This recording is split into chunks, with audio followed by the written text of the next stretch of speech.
you all very much.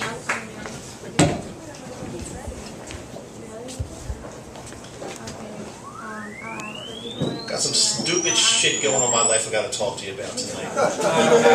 Real stupid shit. First of all, I got to tell you, I am, in a couple months, I am turning 55. Fuck them. Fuck them. 55, fuck them all. This sucks. First thing that happens when you get old is that sex life kind of goes downhill a little bit. And I got to tell you just a little bit, before I get started, I got to tell you what's going on with that. Every evening, what I would do, I'd get into bed with my little honey, that cute little thing. She'd be so good to me, and she'd be kissing me and licking my balls and everything like that. Talk like that. It's hard to talk like that in front of two young ladies like that, but she would. And I'd kind of fall asleep as she was doing that. But she started getting a little bit pissed off at me because I wouldn't reciprocate. Now, I gotta tell you something. I love her to death. She's really close to me, but one of these days, I swear to you, I'm gonna kill that motherfucking cat. I swear to you. Maybe I'm just gonna skin her and use her as, I got a couple new iPod covers if I do that. Shit. But one of the things that starts going bad when you get older is I noticed I was losing a lot of hair. And I was trying to rub every lotion and potion and tonic and all that bullshit they tell you is going to grow hair. Nothing worked. Nothing worked. And Rogaine, that's a bunch of bullshit. That doesn't work. You can attest to that. That Rogaine doesn't work like shit. It works like total fucking bullshit. So there's this guy down the street from me. He said, hey, Dave, you got to go to this clinic downtown. What they do a permanent hair surgery procedure. And once you get it done, it's forever. So I went down to this place. And what they do, they told me they take hair from the back of your head and transplant it surgically to the front of your head. And what that means is, they didn't tell me this part, 3 little Chinese ladies are there. They pick hair out from the back, and all afternoon they are peeling the little follicles. It's like peel, cut, the whole afternoon.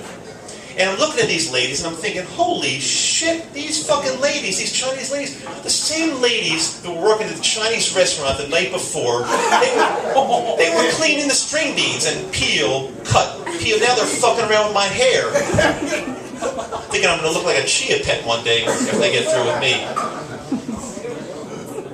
And the procedure took all day long. It sucked. It really took all day long. Around lunchtime, I'm starting to get kind of hungry. I said, hey man, I'm starting to feel faint. Can you bring me in some lunch or something? Man, it's ridiculous. They bring me a slice of frozen pizza and a Diet Coke.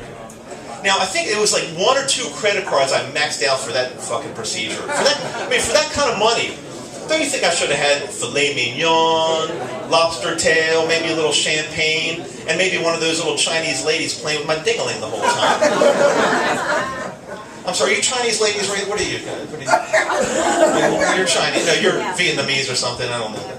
Something like that. From Asia, right? I'm sorry. I love Asian people.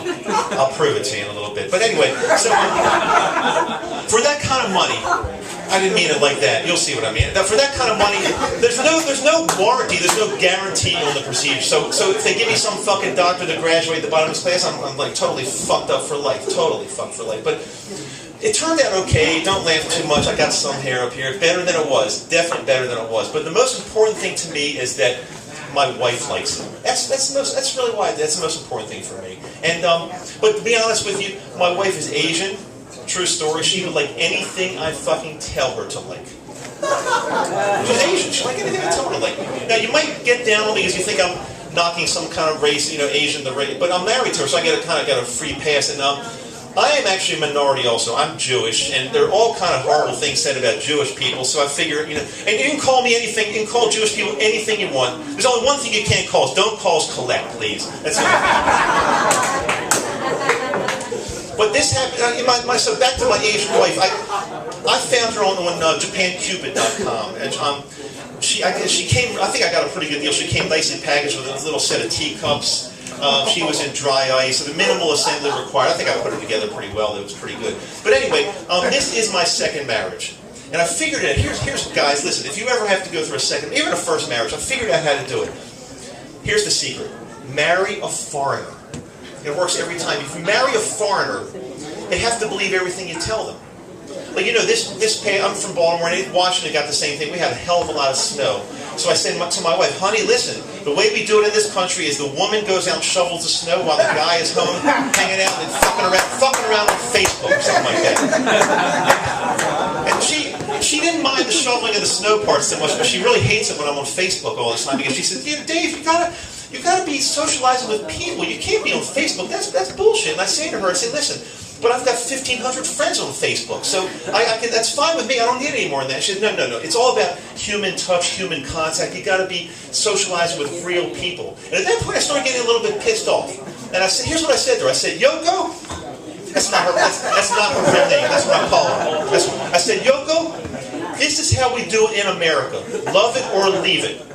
And she's got to take my word for it because she doesn't know any better. Unless, of course, she's on the internet but I don't let her on the internet. She really has to go on the internet. I crank up the parental controls really high, and all she can see are recipes. I would like to say everything I said is really true, and I would like to say this is my wife Yoko here. She comes and she videotapes me at every comedy. She does video, she does photography. She's Japanese. She knows how all that shit works. I mean, anyway, to close, I'll tell you real quickly. Erwin already told you I'm a dentist. That's absolutely true. I don't practice dentistry anymore, and you're probably thinking, what the fuck is he doing? He left a good profession to be performing in front of 35 people with some fucked up Spanish. I don't even know what this place is. Gaithersburg, what the fuck is going on here? I told you there's a lot of stupid fucking shit going on out there. So anyway, one day, I gotta tell you something. One day, I had a little kid named Johnny coming in for a cleaning. It's fucking true. I'm telling you, I don't know what the fuck I'm doing. Left a good profession for this shit. Anyway, so this little kid named Johnny comes in for a cleaning, and he's like, I say, "Hey Johnny, how you doing?" The guy was a fucking stutterer. He couldn't talk to me. I couldn't communicate with the guy. So the guy's in the back room. I'm like hearing all this stuttering. I'm like pissed as shit. I had a tough day already. I'm ready to have some fun with this guy. So I said, "Johnny, cut the shit. Stop fucking stuttering and let me hear you say something." He couldn't talk to me. I said, "Johnny, look, we're going to play a little game here. If I get you to stop stuttering, I'm going to get my assistant right here to give you a blowjob, okay?" And Dawn, my assistant, looks at me and said, "What the fuck are you talking about?" I said, "Dawn, don't worry. I'm not going to be able to do this. He's not going to stop stuttering." I said, "Johnny, I want you to tell me where you came from. I want you to tell me the city where you came from. You can tell me without stuttering, you get the blowjob from Dawn. From Dawn. Think about it real quick. Just prepare. So from Dawn, not from John. I said, "Take your time, John. You get one chance." He goes, "Miami." I said, "Oh shit, you did it." Said Dawn, "Give him a blowjob." She gives him a blowjob. At the end of the blowjob, he comes. He's real happy. The kid's like 16, 17 years old. After the blow, he says, "Beach." So one more thing I'm going to leave you with. I had this assistant named Jan. Jan was a nice enough woman. One day, we're getting ready to leave leave the office after work. Jan comes up to me and says, "Dr. Maddow, could you please give me a kiss?" True story. I said, "Jan, it's totally unprofessional. I will not give you a kiss, and never ask me that again." Jan says, about a minute later, "Dr. Maddow, you give me one kiss, I will never tell anybody. You never tell anyone. Nobody will ever find out."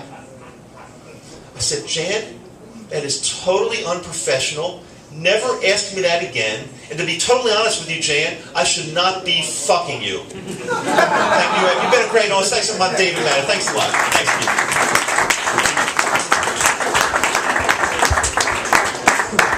Dave Maddow, everybody. Dave.